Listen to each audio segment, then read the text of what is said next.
Precisando de um site profissional? Eu acabei de criar um com o Wix para o meu estúdio de boxe. Olha só como ficou. Vá para o wix.com. Com o Wix eu posso personalizar todos os detalhes do meu site. Então eu vou escolher um título de boxe e adicionar uma foto que mostra bem o clima do wix.com. Com o Wix eu posso personalizar todos os detalhes do meu site. Eu quero que meus alunos saibam o que esperar.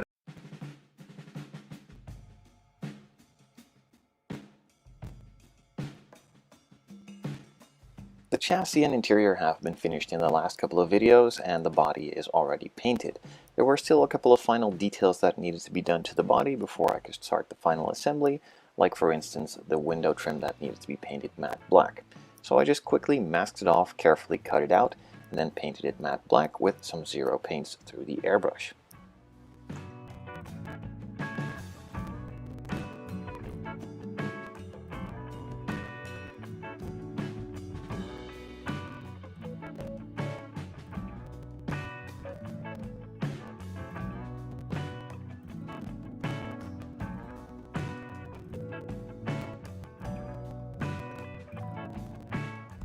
The Tamiya kit comes supplied with some of the window masks that are pre-cut for the inside of the windows, so you can paint the black outline easier and don't have to make masks yourself.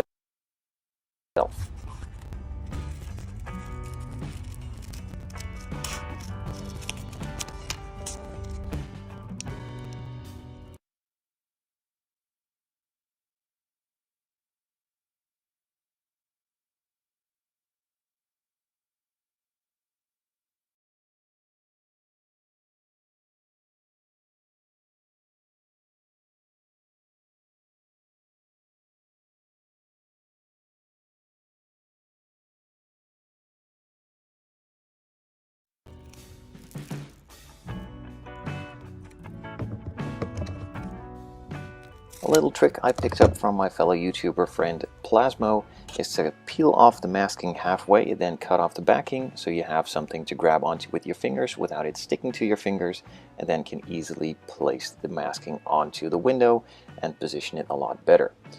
I moved on to masking off the outside of the windows as well after I finished off masking all of the inside, then took out some Tamiya semi-gloss black, thinned it a bit for the airbrush, and then sprayed it on in a couple of layers. I noticed when looking at some reference material that the side windows on the rear were tinted slightly and the rear window itself was not, so I carefully removed the masking on those and applied a couple layers of Tamiya clear smoke to give them a bit of a tint.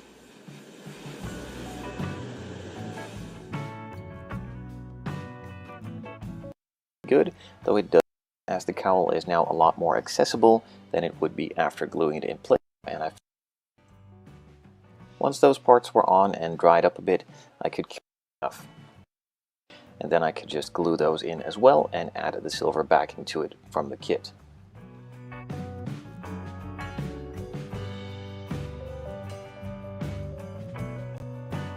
Is silver, so instead of just using that plastic edges, fitting the stock ones in, but in the aftermarket bumper that's on this car, it is a lot more squared off, so I took out. Once the glue on the mesh head set, I carefully started masking off around it, as the stripes that were painted on the bonnet and also on the front bumper needed to go through on this mesh as well. If I would have lined up the stripes before and then glued it in after, I could have run the risk of having it crooked, and that's not really what I'm after, so I'd rather be safe than sorry and just glue it in place, paint it in place, and just have a bit more masking to do, which isn't a big deal.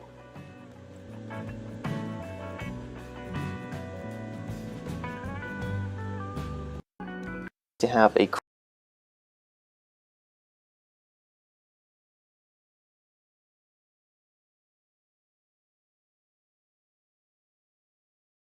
and a silver center, so I painted them in a gloss black, clear coated it with 2K clear, let that dry for a couple of days, and then started misting on some chrome from Zero Paints and letting that cure for a couple of hours before masking it off again to paint the centers later on. On the inside there were a couple of more details that needed to be added from the USCP kit. There were also some gauges for on the A-pillars and also some gauge decals, so those were stuck in place too. I could then move on to gluing on the chassis and interior together, and then just put that all together in the body.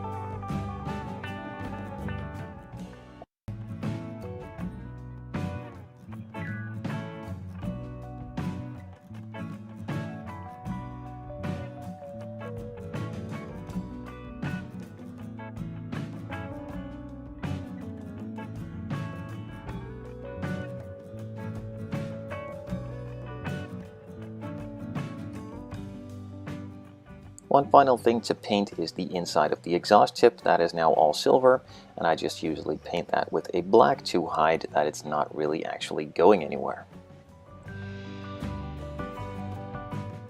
Something that wasn't included in the USCP Transkit, or of course in the stock kit from Tamiya, was that loop that is in front of the indicator that by just bending.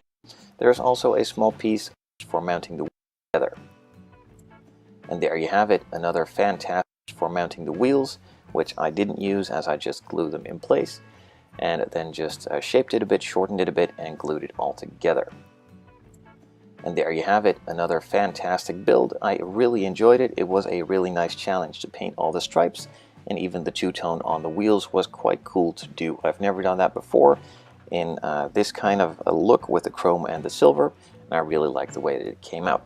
I hope you guys enjoyed the video series, and I will see you on the next one.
Deep in Central Europe lies a small nation known as Latveria, ruled by Victor von Doom. Don't let the rustic look of Dr. Doom's castle fool you. It has incredibly advanced weaponry hidden behind its stone walls. Even really good internet.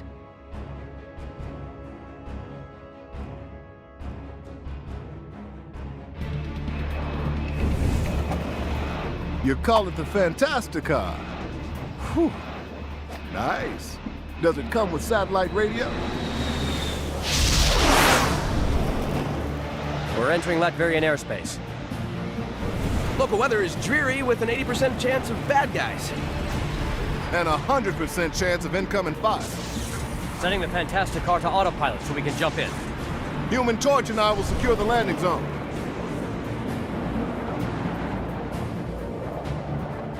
Cannonball! Boys, I think we've been spotted. Watch out! Rock beats explosives, right? There it is! Everyone get ready! What do you know? Johnny came through for once!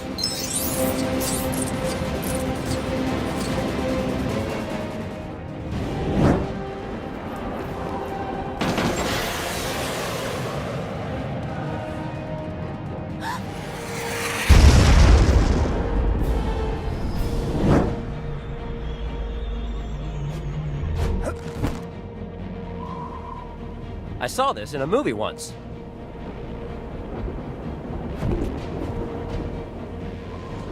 Green Goblin's here. Doom's hiring every baddie he can find. I wonder what kind of benefits he offers. Must be decent. He's got an army of security guards, too. Ben, I believe some clobbering's in order. Ah, Sue, you ruined my line! Director Fury, come in! We've been knocked off course. Please respond! It's no use. Something's interfering with our comm signal. Doom must have a jamming device nearby.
That dish looks like the source of the interference. We've got to disable it.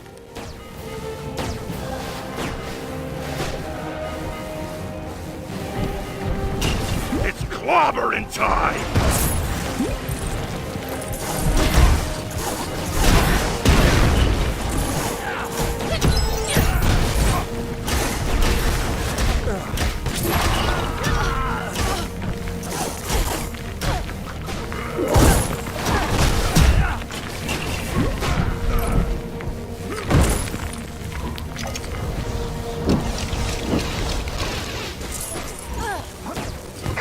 Alter your shape into something useful here.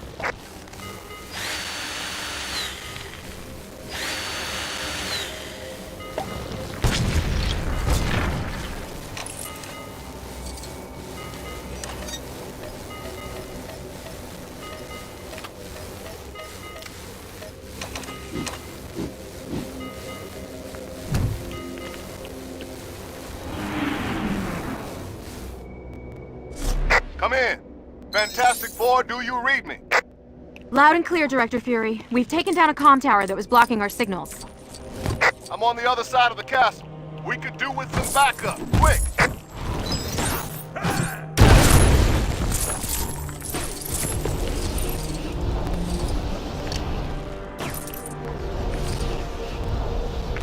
Why don't you show off your disappearing trick?